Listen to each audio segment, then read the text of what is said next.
नमस्कार दोस्तों। तो आज हम एक नई ऑडियो बुक के साथ हैं जिसका नाम है स्वामी विवेकानंद जी से वार्तालाप। माफ़ करिएगा, मैं 12 जनवरी युवा दिवस पर आपको शुभकामनाएं भी नहीं दे सका और उसी दिन से एक बुक शुरू करने को था स्वामी जी की, लेकिन मेरी जो तबीयत थी काफ़ी ख़राब थी 5-6 दिन से, तो इस चक्कर में मैं कोई भी वीडियो भी नहीं डाल पाया और आपको किसी भी त्यौहार की शुभकामनाएं नहीं दे सका। आज मकर संक्रांति है, आप सभी को उसकी बहुत बहुत शुभकामनाएं। तो दोस्तों, आज हमारी जो पुस्तक है उसका नाम है स्वामी विवेकानंद जी से वार्तालाप और इसका पूरा श्री रामकृष्ण मठ नागपुर द्वारा जो प्रकाशित है उसे ही जाता है। इसके वक्तव्य को हम ना पढ़ के सीधे इसके पहले विषय पर आते हैं। इसमें करीब 13 विषय हैं। तो आज का हमारा पहला विषय है चमत्कार। मेम्फिस कॉमर्शियल 15 जनवरी 1894। संवाददाता के द्वारा है पूछे जाने पर कि उनके ऊपर अमेरिका का कैसा प्रभाव पड़ा, उन्होंने कहा, अर्थात स्वामी जी ने कहा, इस देश के संबंध में मेरे मन में अच्छा भाव उत्पन्न हुआ है, विशेषतः अमेरिका की स्त्रियों के संबंध में। मैंने अमेरिका में गरीबी के अभाव पर विशेष रूप से ध्यान दिया है। इसके बाद बातें धर्म के विषय पर केंद्रित हुई। स्वामी विवेकानंद ने यह मत प्रकट किया कि विश्व धर्म महासभा इस अर्थ में उपयोगी सिद्ध हुई है कि उसने लोगों के धर्म विषयक विचारों को प्रशस्त करने में बड़ा काम किया है।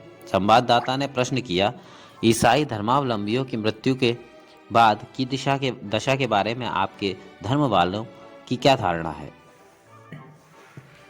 हमारा विश्वास है कि यदि वह अच्छा आदमी है तो उसका उद्धार होगा। हमारा विश्वास है कि यदि कोई नास्तिक भी है और अच्छा आदमी है तो उसका अवश्य उद्धार होगा। हम मानते हैं कि सभी धर्म अच्छे हैं। विभिन्न धर्मावलंबियों के लिए केवल यह आवश्यक है कि वे अन्य धर्मावलंबियों के साथ झगड़ा ना करें। हम लोग सुनते हैं कि जादू के आश्चर्यजनक करिश्मे, हवा में ऊपर उठने और प्राणावरोध इत्यादि की घटनाएं भारत में होती हैं। इन चमत्कारों की सत्यता के विषय में स्वामी विवेकानंद से प्रश्न किया गया। विवेकानंद ने कहा, हम चमत्कारों में बिल्कुल विश्वास नहीं करते, किंतु प्राकृतिक नियमों की क्रिया के अंतर्गत आपाततः अद्भुत प्रतीत होने वाले कार्य किए जा सकते हैं। भारत में इन विषयों से संबंधित विपुल साहित्य है और वहाँ लोगों ने इन विषयों का अध्ययन किया है।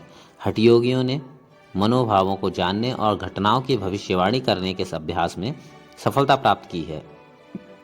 जहाँ तक हवा में ऊपर उठने की बात है, मैंने किसी को गुरुत्वाकर्षण के ऊपर विजय प्राप्त कर इच्छानुसार हवा में ऊपर उठते कभी नहीं देखा, किंतु मैंने ऐसे बहुत लोगों को देखा जो इसकी साधना कर रहे थे। वे इस विषय में प्रकाशित पुस्तकें पढ़ते हैं और चमत्कार सिद्धि के लिए वर्षों प्रयत्न करते हैं। अपने इस प्रयास में कुछ लोग प्रायः निराहार रहते हैं और अपने को इतना दुबला पतला बना देते हैं कि यदि कोई उनके पेट में उंगली लगाए तो रीढ़ छू ले। इन हठयोगियों से बहुत से दीर्घ जीवी होते हैं। प्राणावरोध का प्रश्न फिर उठाए जाने पर हिंदू सन्यासी ने कमर्शियल के संवाददाता को बताया कि वे स्वयं ऐसे एक मनुष्य को जानते हैं जो एक बंद गुफा में प्रविष्ट हो जाता है और उस गुफा को एक गुप्त द्वार से बंद कर दिया जाता है। वह वहां अनेक वर्षों तक निराहार रहता था। जिन उपस्थित लोगों ने इस कथन को सुना उनमें निश्चित रूप से उत्सुकता की एक लहर दौड़ गई। विवेकानंद को इसकी सत्यता में किंचित संदेह नहीं है।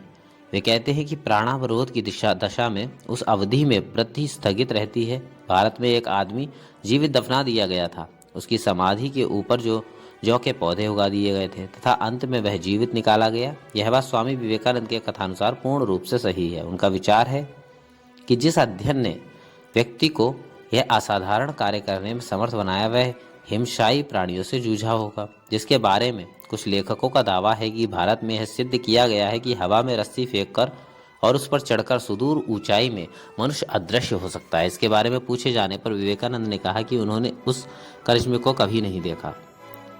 जिस समय संवाददाता विवेकानंद से वार्तालाप कर रहा था उस समय एक उपस्थित महिला ने कहा कि किसी ने उससे पूछा था कि क्या विवेकानंद आश्चर्यजनक करिश्मे कर लेते हैं और क्या वे अपने संप्रदाय में दीक्षित होने के एक अंग के रूप में जीवित पृथ्वी के भीतर समाधि में रह चुके।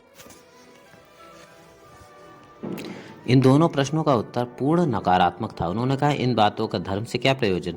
क्या वे मनुष्य को पवित्रतर बनाती हैं। आपके बाइबल का शैतान भी तो शक्तिशाली है, परंतु वह पवित्र न होने के कारण ईश्वर से भिन्न है।